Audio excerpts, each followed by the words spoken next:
En France, les pigeons vivent majoritairement en ville auprès des hommes, se nourrissent principalement de déchets humains et sont souvent nourris par les passants. Les pigeons sont souvent très nombreux dans les villes car ils peuvent se reproduire tout au long de l'année et les pigeonneaux acquièrent leur maturité sexuelle dès l'âge de 6 mois. Ils sont considérés comme des espèces susceptibles d'occasionner des dégâts, principalement dus aux maladies qu'ils peuvent transmettre à l'homme, comme la grippe aviaire et le virus H5N1, et l'acidité de leur fiente qui détériore rapidement les infrastructures. Afin de réguler les populations de pigeons, certaines villes tentent alors de mettre en place des solutions depuis plusieurs années. Cette méthode s'appuie sur des pigeonniers contraceptifs qui sont des équipements que les collectivités ou même des entreprises peuvent installer sur leur territoire, qui ressemblent à des espèces de petites cabanes qui sont sur un pied et dans lesquelles se trouvent des cases qui sont occupées par des couples de pigeons. L'idée, c'est de placer à des endroits hyper stratégiques des pigeonniers. Donc, ça veut dire à des endroits où la présence des pigeons ne va pas gêner. Donc, ça peut être dans des parcs, ça peut être à des endroits un peu reculés. Ce qu'il faut bien comprendre, c'est que c'est pas on en met un, on s'en va, on est content. C'est en mettre en nombre suffisant. Donc, ça veut dire faire une étude, comprendre où les mettre, etc. Ensuite, les entretenir. Ça veut dire concrètement mettre en place un budget pour le nettoyage, mais aussi les nourrir à cet endroit-là, parce qu'autrement, ils ne vont pas venir. Et ensuite, lors des périodes de reproduction, secouer les œufs pour donc limiter les naissances de pigeonneaux de manière éthique et de manière efficace. L'objectif, c'est de fidéliser des pigeons dans ce pigeonnier contraceptif, que ces pigeons s'y sentent bien à tel point qu'ils commencent à faire des couvées et une personne vienne au moins une fois toutes les 2 semaines pour secouer les œufs qui auront été pondus par les couples de pigeons, de manière à ce que l'œuf ne devienne plus viable. Ça permet de passer d'environ 6 à 7 couvées par an pour un couple de pigeons à une seule, parce qu'il y a quand même une couvée qu'on laisse aller à son terme pour fidéliser justement les pigeons, parce que sinon ils comprendraient très bien que ce site n'est pas accueillant et n'est pas viable pour leur progéniture.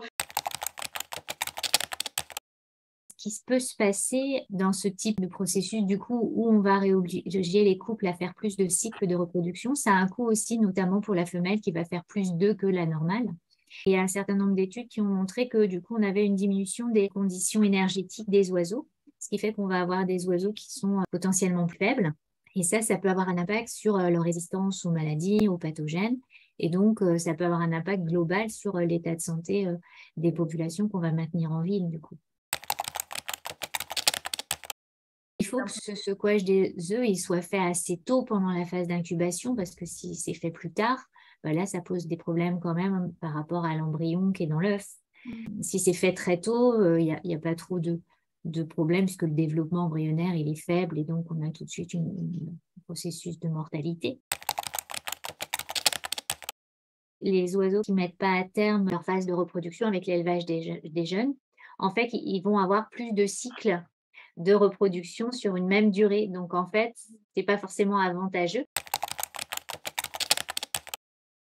Les mécanismes d'abandon du nid varient beaucoup chez les oiseaux. Ça peut dépendre des espèces ou des individus. Mais ce qu'on va trouver généralement, c'est qu'à un moment donné, il y a en fait un conflit chez les parents entre rester sur les œufs et puis le besoin énergétique, parce que l'incubation induit forcément une restriction de l'activité des oiseaux qui vont rester sur le nid. Et donc, il y a moins de phases d'alimentation. Donc, en fait, ils perdent beaucoup d'énergie. Et à un moment, il y a un peu une balance entre soit il faut aller s'alimenter pour rester en vie, soit il faut rester sur les œufs. Et pendant cette phase-là, notamment, on peut avoir la production d'hormones de stress qui va donc induire un peu un arrêt de l'incubation et un départ des parents et un abandon du nid.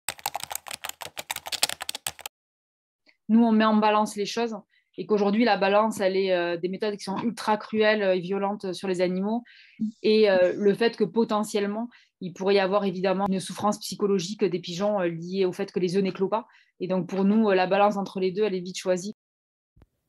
Aujourd'hui, de nombreuses villes ont encore recours aux captures pour le gazage et pour la stérilisation chirurgicale des pigeons, des méthodes douloureuses et violentes pour les animaux. Si ces procédures tuent un grand nombre de ces oiseaux, elles ne règlent cependant pas le problème de la reproduction, car les animaux survivants ont tendance à se reproduire davantage afin de remplacer les populations disparues. Ainsi, les pigeonniers contraceptifs incitent à modifier les pratiques et à changer le regard de la population envers les animaux liminaires. Ils permettent en effet de prendre en compte à la fois les plaintes des riverains causées par les nuisances que peuvent provoquer les pigeons et de pouvoir à la fois les intégrer en ville auprès des hommes, car, ne l'oublions pas, ils sont également chez eux, en ville.